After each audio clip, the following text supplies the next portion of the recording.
Welcome to the Encore Audio Archives YouTube channel. I'm Taper Dave, and this is my channel. I've uploaded hundreds of talks here that I've recorded at meetings in West LA, and I've also recorded conventions starting in 2013. I've got a bunch of those up. And Walt and Mary Murray, the original owners of Encore Audio Archives, started the company in the 80s, and Walt recorded Joe and Charlie's and a bunch of stuff down in Vista, California. My sobriety date is June 20th of 1994.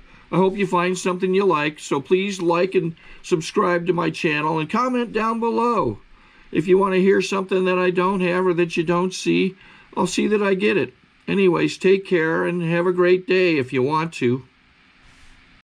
Chuck Hartley, an alcoholic. Hi, everybody. Thanks to God, AA, and sponsorship, I've been sober since December 16th, 1988.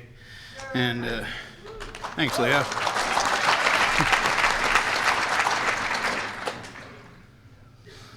And I have a home group, the Foxhall group.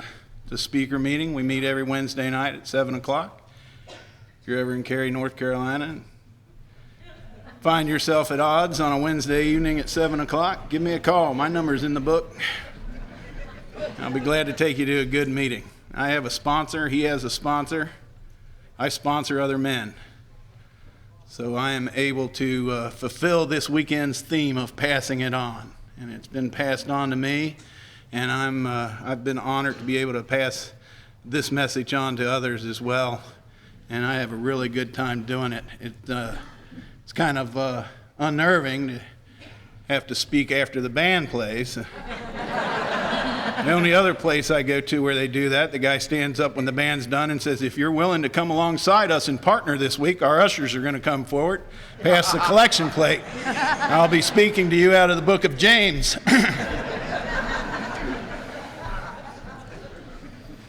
I was reaching for my wallet. Guy asked me when we came in here, he said, you ever been escorted before? I said, heck yeah. Usually in handcuffs and leg irons up in front of a judge. But I've been escorted. I was a wild little kid. And really needed a drink. Long before I took one. I actually didn't need a drink so much as I needed a sponsor.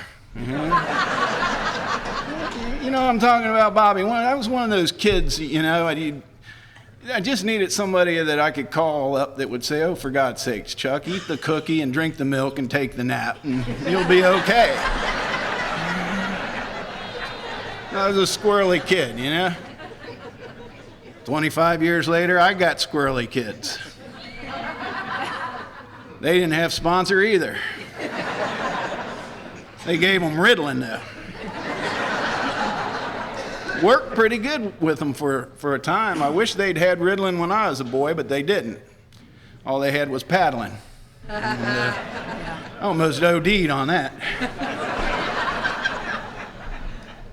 I'll tell you, before I get going too far, I want to thank Robin and the committee for inviting me out here. It really is an honor and a privilege to be able to give back to Alcoholics Anonymous in any way, shape, or form. But I really love conferences. The biggest reason I like them is that it seems to be full of people that enjoy doing Alcoholics Anonymous. You know, those half-steppers and fence-sitters, they're not going to get up off $25 for the registration fee, and they're not going to pay $100 a night to stay in the hotel. You know, but those of you that are here, I know, are doing the deal, and thank you. I'm really having a wonderful time. Steve came out and picked me up at the airport, and he was on time, and the airplane was on time, and the luggage was on time, and I tell you, you can't get all three of those in Raleigh at the same time. You know, if you get your luggage on the same day, you're doing pretty good there.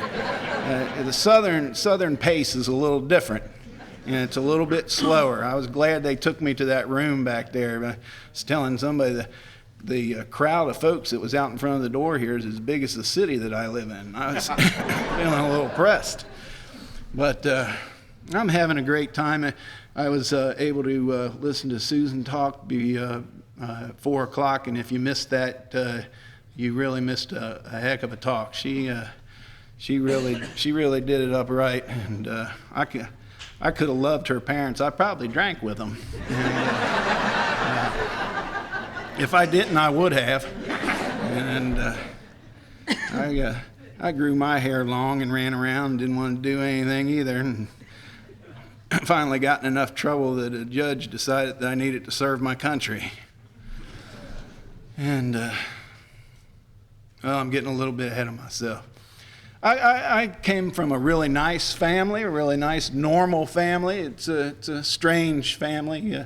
My dad didn't drink, and my mother didn't drink. And they raised 3 of the most alcoholic boys you'd ever want to meet in your whole life. Nobody on my dad's side drank, and doesn't appear like any of them needed to take a drink. My mom's side of the family, well, they all drank. They needed to drink, and they drank, and so I come by it honestly, I guess, from that end of the family. But in my house, there was no booze. My dad was a professional man, and he went to work every day, and he brought his paycheck home, and he didn't drink, and he didn't gamble, and he didn't run around on my mom. I don't know what was the matter with him. And my mom was a stay-at-home mom, and she kept a clean house, and she was first-generation German-American, so there was always something good cooking at my house, and you know, it was clean, it smelled good, and I didn't feel like I fit in with that family. My father's job, he had one of those jobs where if you did a good job all year long, instead of a bonus check, which he really could have used, they gave him a nice bottle of whiskey. And he didn't drink, so he put it in the basement. My dad had this job for several years before he met and married my mother, and they were married 4 years before I was born, and I waited until I was 12. I kind of white-knuckled it till then, and when I was 12, I needed a drink, and I knew right where to get one. I mean, you know, he thought he was hiding it. And I went downstairs and stole the prettiest bottle of liquor I could find and got a couple of buddies of mine. We went out in the woods, and I took a big drink. They took a big drink. It got back to me, and I took a look at it, and I knew if it went around again, those Bogarts would drink it all, so I drank the rest of it. So there I am with most of a fifth of Seagram's extra dry gin in me. That's terrible stuff. But I didn't know it. It had a pretty glass bottle, so I took it out in the woods with my friends, and really should have just came to Alcoholics Anonymous the next day. And, you know, I mean, nothing ever got any better, and nothing got any different. Nothing, you know, I drank as much as I could for as long as I could. I became a part of the human race when that liquor hit bottom and came back up and warmed me up from my toes to my head, and all of a sudden I could talk and tell jokes and sing and dance, and I was doing them all at the same time. And then the liquor hit a little bit deeper, and I started telling dirty jokes about my friends and their mamas, and they didn't like that so much, and I went into a blackout, and I guess things really got rough then. They beat me up and took me home and put me on my front stoop, rang the doorbell, and ran away into the night like the 2 cowards that they are. My parents came to the front door, found their oldest son in a drunken heap, drugged me in the living room, went to bed. Sometime during the night, one of my brothers snuck downstairs and threw up on me.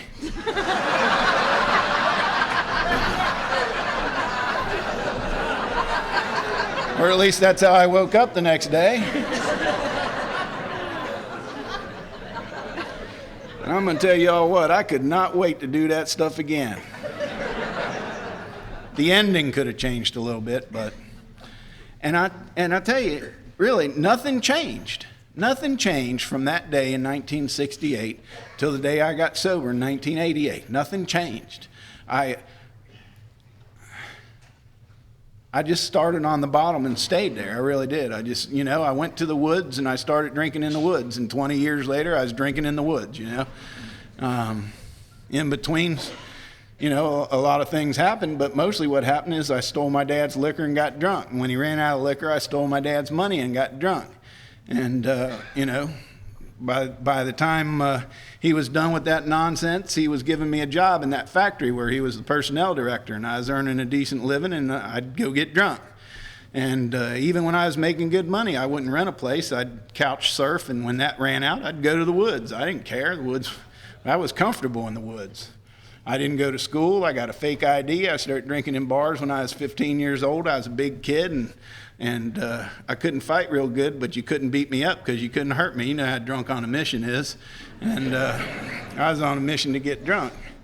And so I'm drinking in a bar at age 15 and beating up drunks that were causing trouble. And I tell you, the bartender made life real easy for me. He gave me a room to sleep in the back, and he gave me a bar tab. Now, any of you old timers know what a bar tab is. It's like, for you young people, it's a credit card without interest. You know, it only works at that one bar, and you go in there and you run it up, and you got to make sure you pay it on Friday before you put gas in your car or pay your house note or your child support or anything else. But it's a good thing to have, and especially when you're 15 years old. I learned how to date in Lonnie's Lounge, you know. My buddies, I'd talk to my buddy Greg, where you go, Greg? And he says, me and what's her name got a date. We're going to go down to the 20th Century Movie Theater. And I'd be like, that's nice. Donnie, what'd you do last night? Well, me and Susie went out, and we went down to 62nd Shop and had cheeseburgers. I took her home and kissed her on her lips. And I said, well, that's really good. They said, what'd you do? I said, buddy, I took old girl over to Lonnie's Lounge, and we sat down and drank double shots for about 3 hours, and she taught me some things I didn't know. And that's how I learned how to date. I didn't know anything else about dating. You know, you buy them a couple of drinks, and if they go home with you, it's a relationship. And if they don't, oh well. That's all I knew till I got to you people. I didn't know anything better. I didn't know how to go to work. I'm a child of the 60s and 70s, like somebody else that was speaking earlier tonight. And there are a lot of outside issues in my story, and I did every single one of them and enjoyed them immensely. You know, nothing quite adds to liquor like good dope. And that's all I'm going to say about them outside issues. And probably. And but I like to drink whiskey. You know, I just did. I like to drink whiskey. And the only outside issue that was good with whiskey was angel dust, because you could take off all your clothes and drink whiskey all night long and be in 50 degree below zero weather. Of course, that's when you end up getting escorted. I got escorted a lot. And I got escorted when I was 18 years old in front of a judge that was making a name for himself on DUI charges, and he offered me a deal. He said, you can go to prison for a year, or you can join the Army. And I said, can I have a minute to think about it? And well, I'll tell you, I know even back then I like to run things by old timers, and I'd go down to Lonnie's Lounge and talk to the old timers. See, because my neighborhood, this was 1974. Kids in my neighborhood were doing one of two things in 1974. They were going to the penitentiary or they were going to Vietnam. Every single kid in my neighborhood that went to the penitentiary came home. That wasn't true of the kids that went to Vietnam, so I went and talked to the old timers. I don't know how old they were, probably 30. And I asked them, what do you think I should do? They said, we think you should join the Army. I said, why? And they said, you drink too much to go to prison. So armed with that information, 37 years later, now I'm a veteran service officer. I help veterans apply for their benefits. I'm quite the patriot. Now, I don't tell all them vets these stories I'm telling you guys. They wouldn't let me work for them. And anyway, I went in the service and they sent me to Germany for a couple of years. And the only thing I did in Germany was smoke outside issues and drink good beer. So I can't tell y'all really what military life is all about. I came home 2 years later. My dad's factory was paying twice what it was paying when I went in the service, and I got a job taken off where I left off, except I had more money, which is not a good thing for an alcoholic like me. Good fortune is just not good for me. And so I went out and bought a brand new Corvette, and I'm driving around these winters, and I'm getting DUIs and going to California because Cincinnati's my problem, and it just, just not a good thing, getting escorted in front of the judge quite a bit, and it's just not a good thing. And that went on for years and years like that. And my parents got old, and my dad ended up retiring from this factory where he had worked for a long time, and my mom came to me and she said, honey, we're going to retire to Florida. It's always been your dad's dream to retire down there. And that's what we're going to do. We're going to go spend the few remaining years he's got left down there. And we just want you to do us one favor. And I said, sure, Mom, what is it? She said, please, Chuck, don't ever come to Florida. So I promised my mother I'd never go to Florida. And they went down there to enjoy their retirement years. And I stayed in Cincinnati to enjoy Jack Daniels. And, I'm driving around one pretty spring day. It didn't have to be a pretty spring day, but it was. And I went into a blackout. And when I came out of the blackout, I was surrounded by police.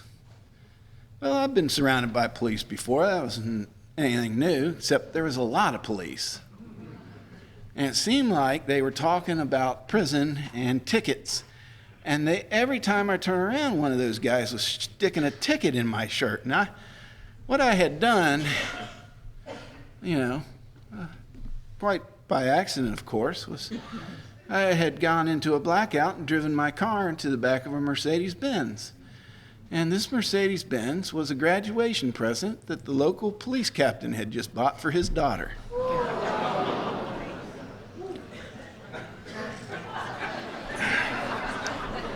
These fine members of the local police force were none too pleased with me. So I'm getting tickets. The first one I got was a DUI, my 9th. And that's a lot. And so, when you got 9 DUIs, you don't got a driver's license. So there's another ticket. And when you don't got a driver's license, you don't got insurance. Well, there's another ticket. I like to accost police officers, well, I did, with my mouth, and they like to address the problem.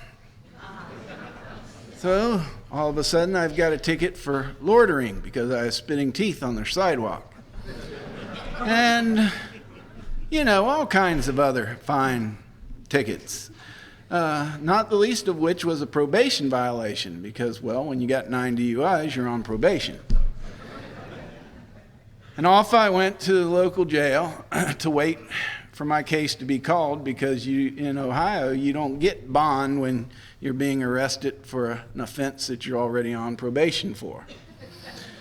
And so I'm sitting there ready to go to the penitentiary, and 24 hours later, somebody made a mistake and put me on a bond board for $100.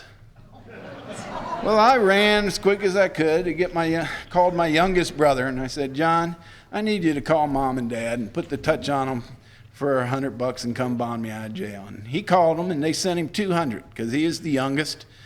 And my parents they almost loved us to death. They loved us so much. They loved to enable their 3 alcoholic criminal children. They ran out of money after me and Bill and John had to go to the penitentiary, so they felt bad, and they'd send him money. So they sent him $200, and he bonded me out. He gave me the other $100, and he said, I'll see you later. I said, whoa, wait a minute. Where are you going? I don't know about you guys, but I need to have backup plans. Especially when something tough like this is going on. I need a place to think. And I said, I need to go to your house. I need to sit and think about this. He said, you can't come to my house. I said, why not? He said, my wife hates you. I said, that's fine. I don't like your wife. Take me to Bill's house. And he said, well, I was talking to Bill. And he said, you can't go to his house neither. I said, why not? Bill said him and his wife hate you.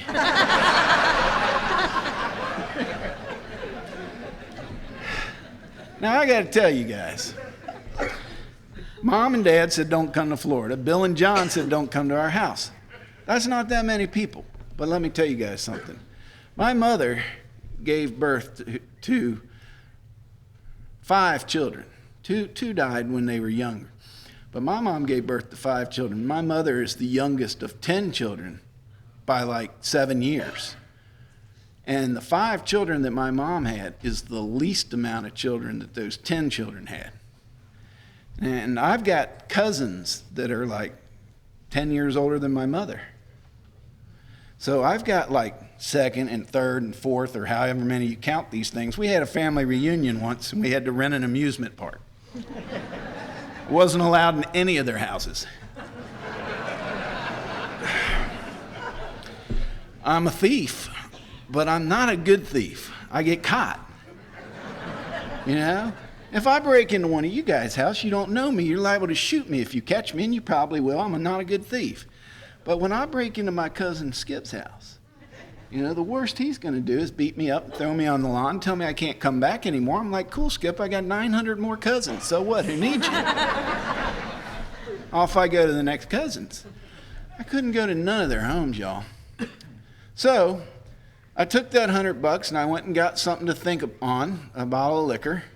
And while I was thinking, my keen alcoholic mind, this is the only place you'll hear that keen alcoholic mind mentioned. I never heard that in an Al-Anon meeting. But my keen alcoholic mind said, buy a bus ticket. So I did, to Florida. And I knocked on Mom's door, and her heart fell, and her eyes started watering, and she took me in and cleaned me up and watched me drink myself to death. Before I could do that, my father died. We buried him back in Ohio, and my mom was dependent on her oldest son to help her bury her lover of 35 years, and I couldn't do it. I couldn't help my mom bury her best friend. But just so happens that God has a plan for me, whether I'm participating in it or not. And one of those guys that drank in those woods with me back in 1968, he was sober in AA. And he helped my mom bury her husband. And he took me out one night and we sat down and he told me about his drinking. Not mine. He told me about his. He was passing this deal on to me, whether I was able to hear it or not. And I wasn't able to hear it. I said, good for you, Greg. Sounds like you need to go to AA.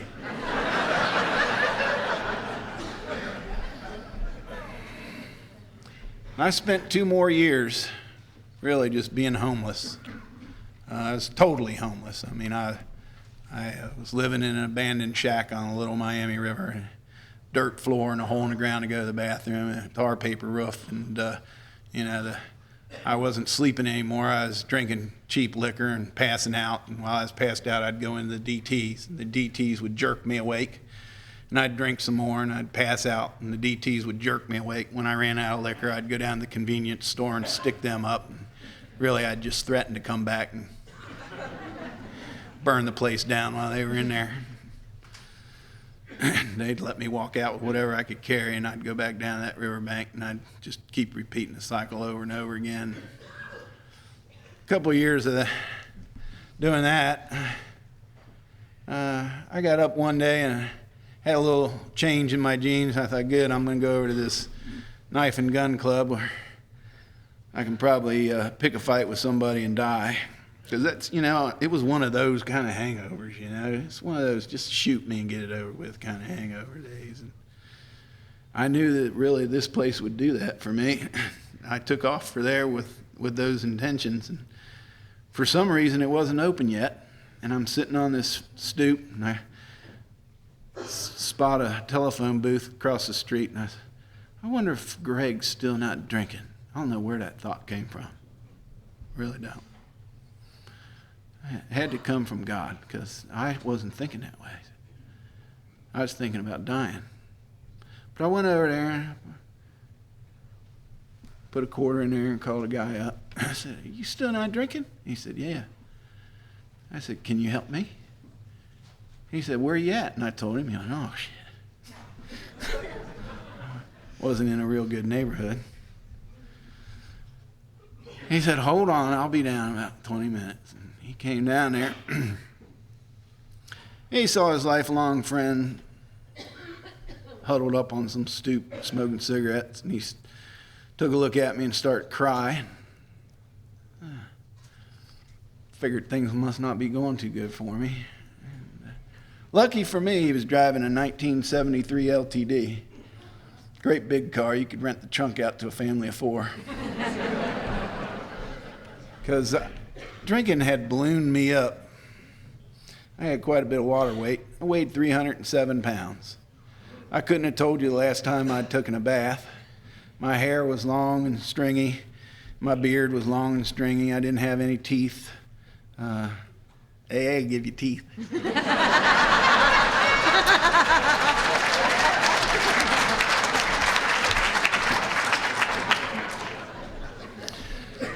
I couldn't read or write. I hadn't gone to school since the 6th grade. And, you know, when you drink whiskey, the amounts that I drank whiskey in, and you take outside issues like I took outside issues, you lose the ability to do some things. And I couldn't read or write. I just couldn't comprehend numbers or anything like that. This guy picked me up. He's a big man, and put me in this LTD. Been a Volkswagen, you ought to have a different speaker.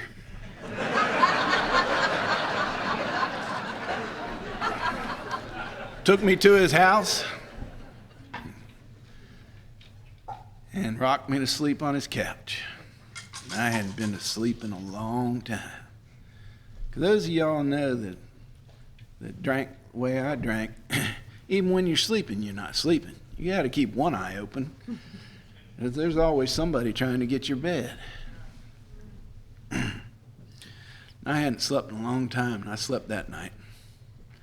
And his wife, bless her heart, she heard somewhere that alcoholics like me needed a lot of sugar or we'd go into DTs and die, and she didn't want me to die on her couch. So every time I turn around, she's sticking a Mr. Goodbar in my mouth, or ice cream, or orange juice, or, you know. Yeah, I mean, even the eggs had sugar on it.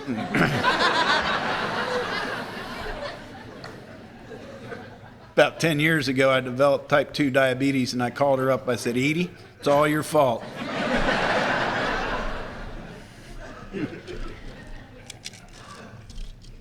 Greg had 2 little girls. They were 12 and 10 when I got sober, and they kind of liked having an adult that didn't know how to do anything in their house. You pass out a lot. I called it catching up on my sleep, but you pass out a lot when you're new, like I was new, and they would practice putting their makeup on me. I'd come to and look at my face in the mirror. I go, where the hell do we go? They thought that was hilarious. But bless their heart, though, they taught me how to read. They read to me out of the big book. And I brought the language of the street into their home, and they didn't really know what I was saying, but they kind of knew, and they said, you need to stop talking to us like that, or we'll tell our dad, and he'll beat you up. And I was weak. So I learned how to read, and I learned how to clean up my mouth all at the same time. Thanks to Amy and Brandy. And,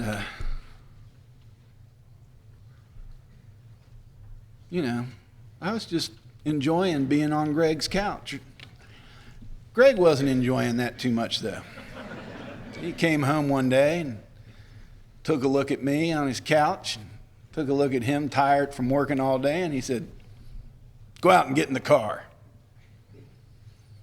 I said, where are we going? He said, don't worry about it. I've checked your date calendar, and there's absolutely nothing on it.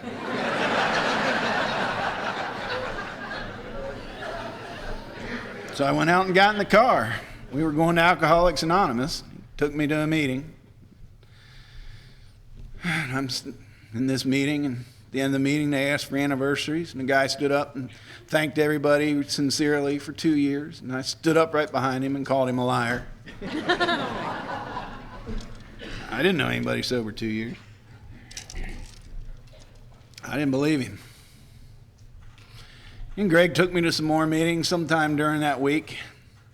He lost track of me. Don't lose track of your new guys in a meeting. It's not a good thing. I wandered off from the usual beginners meeting into a discussion meeting as Greg had lost track of me. And of course, while I was in there, I decided I'd share my experience, strength, and hope with these fine people.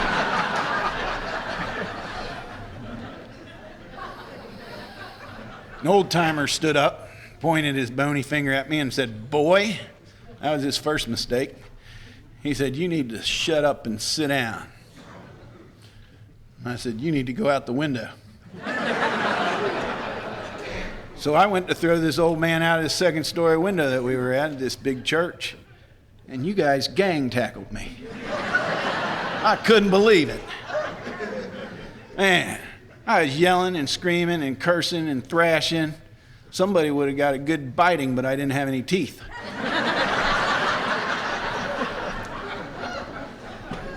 All the while I'm doing all of that, and all the while you guys are holding me down, the old man's laughing his butt off, going, keep coming back, son. I got to tell you guys, you know, that's just the kind of stuff that happens here. And I'd been kicked out of places, bad places, for acting out less than that. And you guys told me keep coming back. And I wanted to keep coming back to a place like this.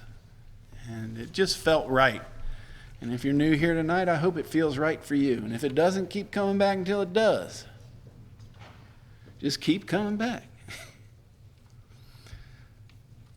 Now, thankfully, I got a lot more direction than just keep coming back. Greg took me through the steps, and he said he didn't care whether I wanted to do it or not. We were going to do it, you know. I mean, it was one of those things like, you know, do you believe you're powerless over alcohol? And I was kind of like, Susan, I said, oh, I don't know about all that. And he said, well, you know, when you drink one drink, can you go home? And I said, yeah, sometimes.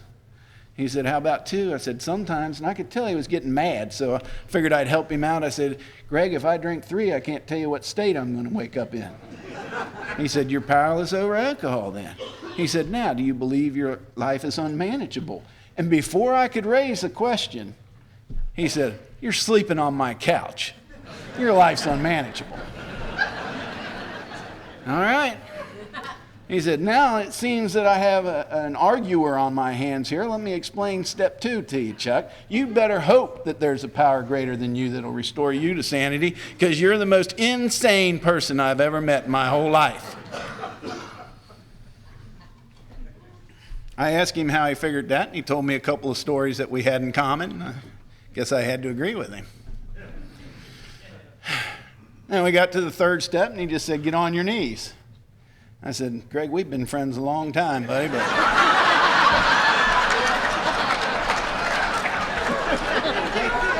that ain't going to happen. He said, no, fool, we're going to pray. I wasn't really sure I even wanted to do that much with him, but I figured, well, okay, we'll say the prayer, you know. I've been reading that book for, well, since those kids taught me how to read, about 21 years now.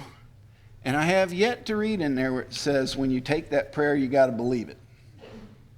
It just says take it. Just take the action.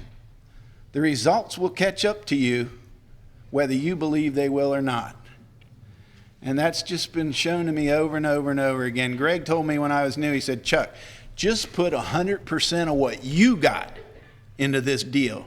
He said, it doesn't matter if your 100% is 10% of what's needed or not. If you're given 100, God's got the rest every single time.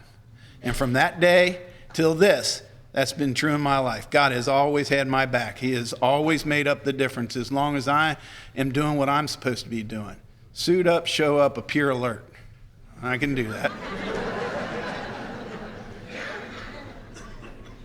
So I'm going to meetings. I'm going to meetings like nobody's gone to meetings. I don't know about these people today. They say, do 90 and 90.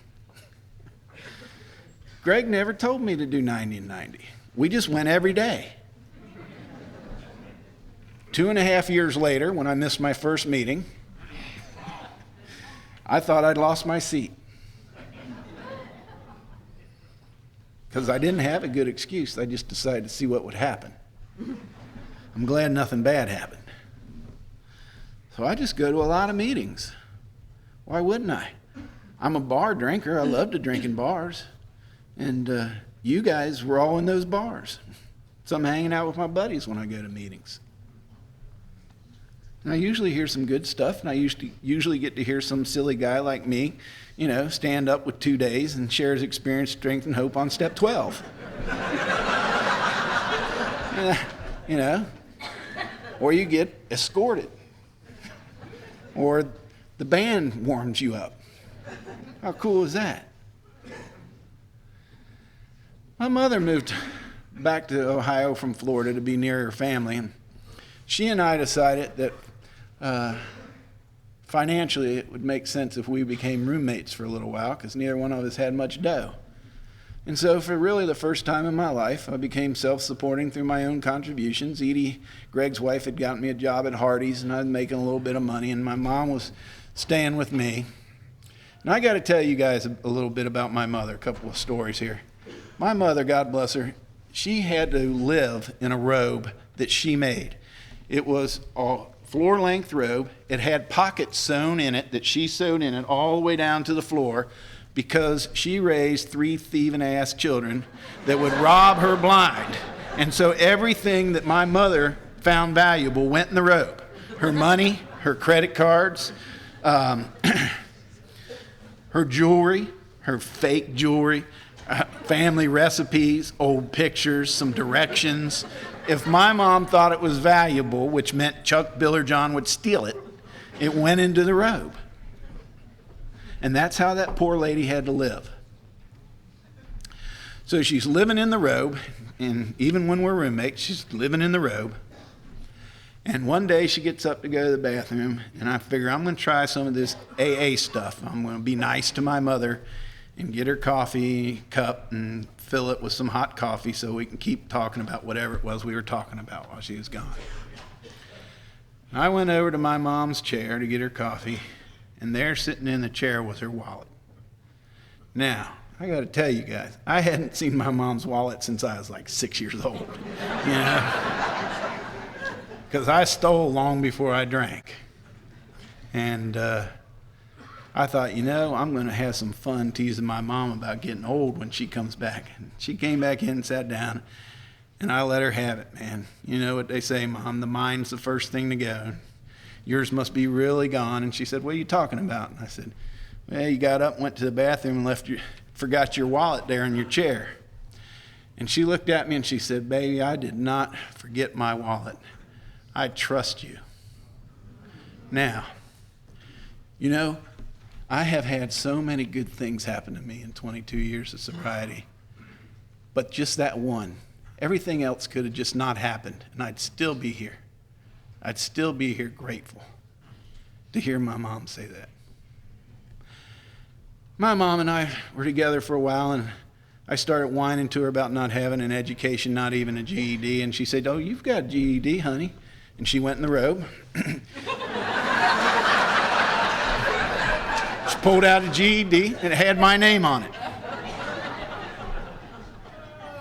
She'd had it so long she didn't know how she got it. Took me till I was about 12 years sober to figure out. When I went in the Army, my youngest brother's 5 years younger than me. When I went in the Army, he was 13. He was drinking every single day. And I had a fake ID, and it was hard to drink on that, so I gave him my real one. Now, if I went to the Army, I didn't need one there. Sometime or another, my brother John decided he wanted to get a GED, and he went down and took the test. And then they asked for his ID.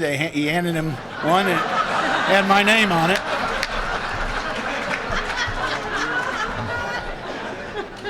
He had no use for a GED that said Chuck Hartley on it, so he gave it to my mother, and she put it in the robe.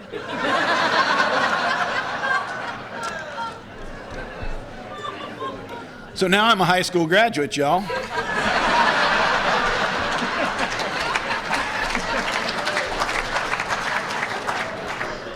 Now I'm smart.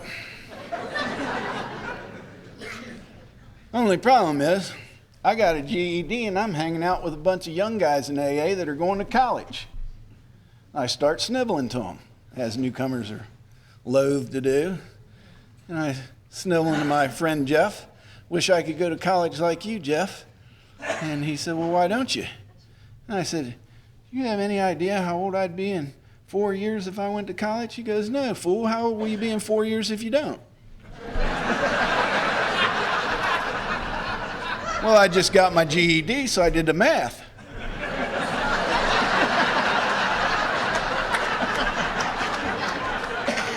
Well, shoot, I'm going to go down and talk to them vocational rehabilitation people. So I went down there, and I told them my tale of woe, and they listened. They said, yeah, we like to sponsor losers like you through college. You make us look good. And you got to take some tests. And I said, okay. So we took the tests. We're sitting in her office, and she goes, tests say you'd make a fine social worker. We're going to send you to school for social work. I said, I don't want to be a social worker. She said, the tests say you make a fine social worker. I said, lady, I don't like people. What was that? Antisocial personality disorder, right? Yeah, that was me. She said, the test said, I said, lady, I'm in your office. I got 2 guns and a knife. I don't want to be a damn social worker. Bless her heart. She said, the tests say you'll be a fine social worker. You're either going to school for social worker or get out of my office and quit wasting my time. She wasn't scared a bit. So off I went to be a social worker. What do I know?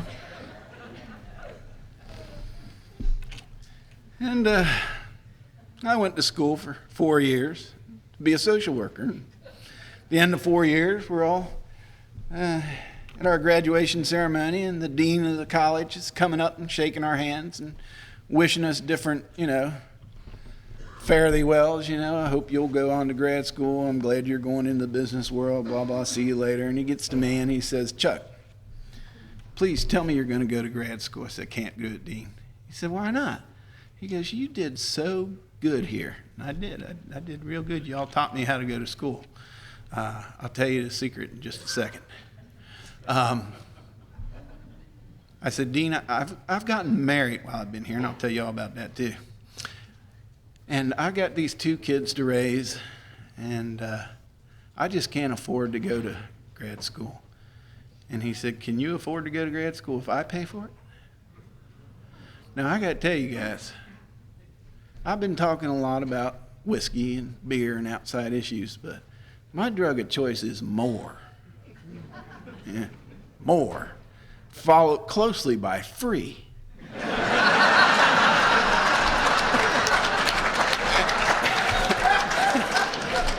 And this guy was offering me free and more right there. He said, I'll pay for it. Everything. Books, tuition, you got it. Stipend? I said, well, sure, I'll go.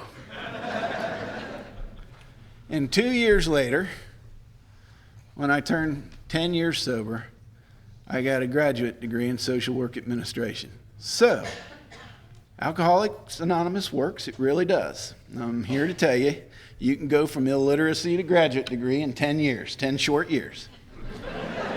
This is the only place that happens, I'm pretty sure. I've never been anywhere else where that happens. And I was just amazed. When I was done with that degree, I told my wife I wanted to get a PhD. And she told me she wanted me to get a JOB.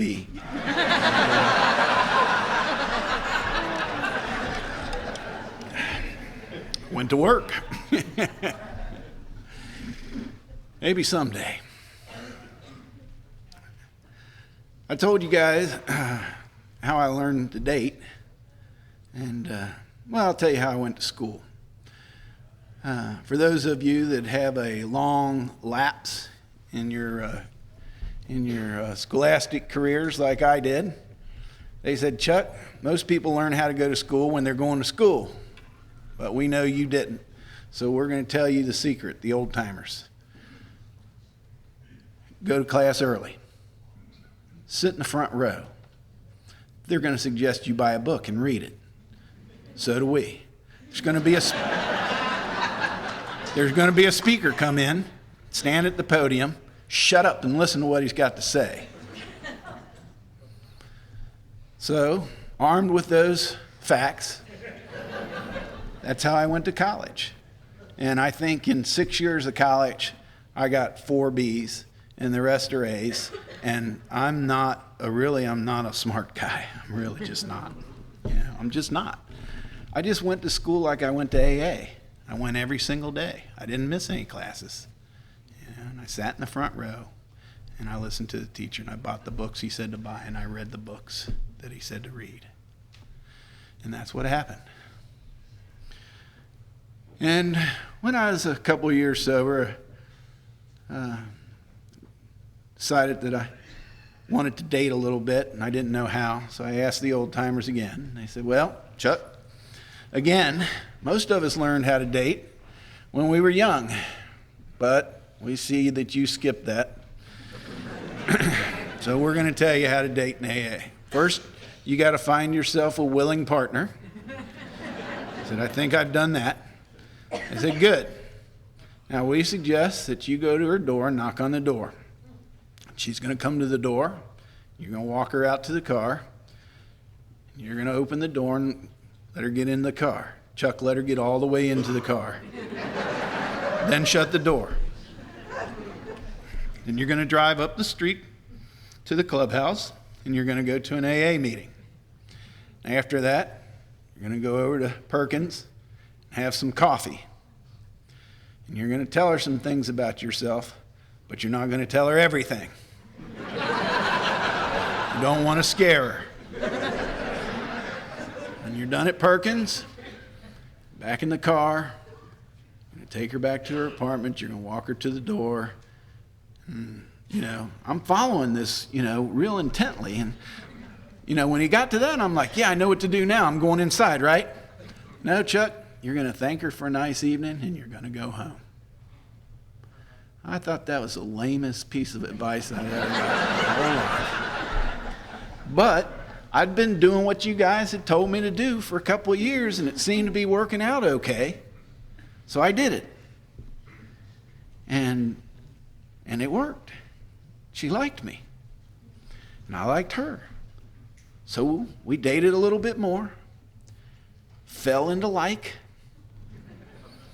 Dated a little bit more and fell into lust. Both of us in AA, we knew what to do with the lust gene. So we followed our sponsor's advice and put it on hold and dated with our clothes on.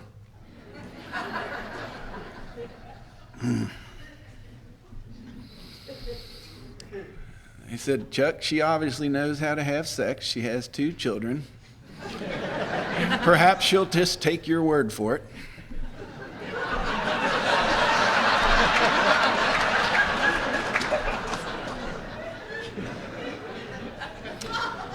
And because of some good direction from loving sponsors, we were able to curb the lust and fall into love. And this July the 11th, that beautiful woman and I will be married, and I will be 19 years.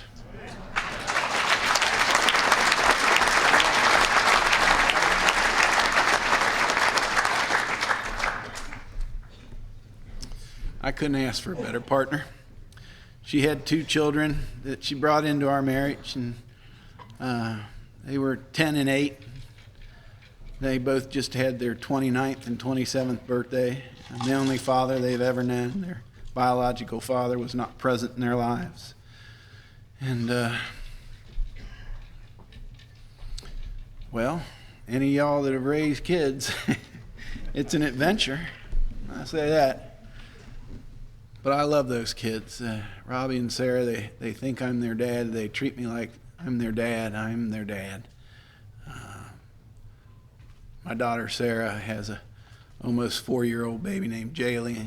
Jaylee calls me G-Pa.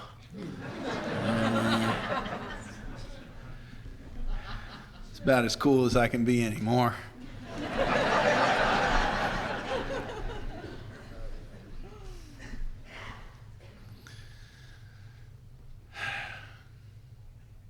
I had, at one point, thought that I had made all of my amends that I was willing to make, And the only piece of advice I got for those of you that have some amends that you don't want to make, don't put them on your 4-step because your sponsor will see them. He told me I had to make an amends that I didn't want to make. It's the 9th DUI. I ran on that all those years. had never gone to court or anything for it. He said, if you don't make it, you're going to drink. And I was enjoying myself way too much by then. So I packed my big book and my toothbrush and went down and turned myself into the local jail. They said, the jail's awful crowded. Anybody dumb enough to turn themselves in after this many years, we figure you'll show up in the morning. Here's your courtroom, and we'll see you at 9 a.m. Get out of here. And you know, that doesn't sound like a whole lot, but it really does. It just means a little bit more, I think, to a judge when you stand in front of them in a coat and a tie and you just had a shave and a shower, instead of them bringing you in from the jail in an orange jumpsuit. Escorted.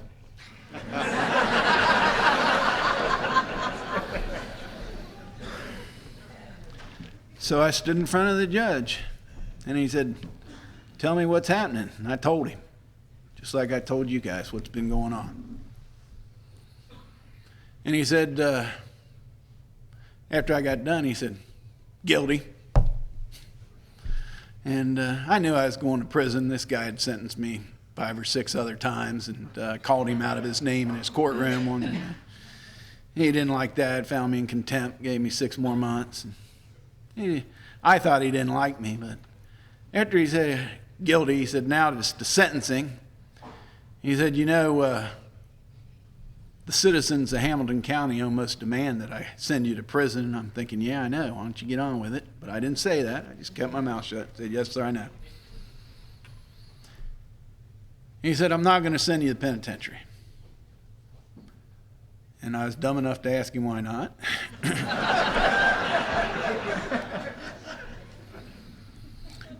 He said I'd be sending the wrong man. He said, the man that I sent to jail all those other times before is not in this courtroom today. He said, I tried alternative sentencing with you so many times, it made my head spin trying to figure out what I was going to try next to get you to pay attention. And he said, these AA people have had their way with you, and I'm not going to undo what they've done just so you can go to the penitentiary. He said, now, and then he told me about an amends I'd completely forgotten about. I'm going to put you on probation until you pay back the insurance company for the damages to that Mercedes. And they were a few $1,000s. I didn't hurt that car near as bad as I'd hurt my own. And good thing, Mercedes expensive. And he said, I'll tell you, when you get done making the payments, you come see me and I'll take you off of probation. And I got to tell you guys, for those of you that don't have 9 DUIs, you ain't never getting a driver's license back with 9. And when I paid back that last payment, I stood in front of that judge. He was my staunchest advocate with the Ohio Department of Motor Vehicles to get me my driver's license. My privileges have been restored. The license that I have in my pocket now has my name on it.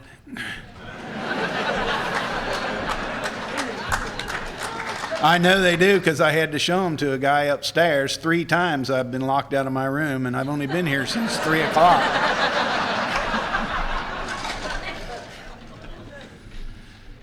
And I'll tell you, this thing has been passed on to me, first with Greg, and then with another sponsor named Guy, and now today Dick Martin is my sponsor. And you know, I hope that you have a sponsor that you can respect, that you'll tell your secrets to, because it's hard to sit here holding on to those secrets and stay here. And I've been blessed with 3 wonderful sponsors that have each played an important role in my life, and I've loved them all, and I've told them all my secrets. And I don't hold anything back. And I've been blessed to sponsor a number of men over the years, and I pass on to them what's been passed on to me. And you know, and I have no problem at all sharing my secrets with those men either, because my secrets aren't secrets anymore. Not everybody needs to know them, but they're not secrets anymore. So if my stuff gets out, who cares? Who am I? You know, my secrets have turned out to be a blessing for me. I've been given way more than I deserve in this deal.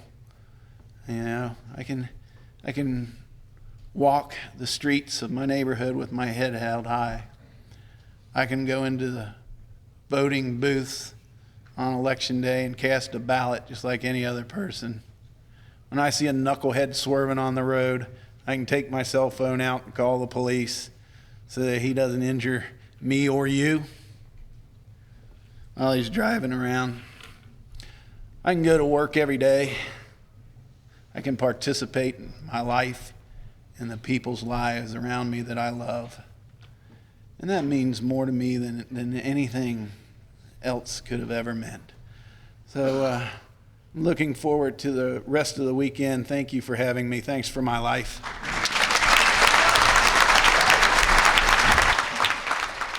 I think we got a great talk going on here. Thanks for watching the channel. Taper Dave here. Just curious, do you think this is better than Zoom? Okay, this is how I prepare my drone for launching. I like to do it inside the cab of my truck so I'm not standing outside in the weather.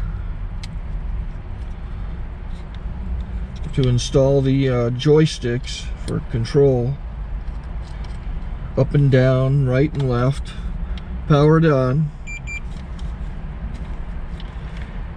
I have an Android phone that I use to connect it to the drone with. And it's actually controlled through the iPhone, through an app.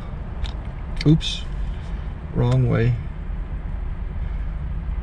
It's actually controlled through the iPhone, or through this Android phone, through the app. It's actually controlled through the Android phone, through an app, and you connect it through this short connection right here.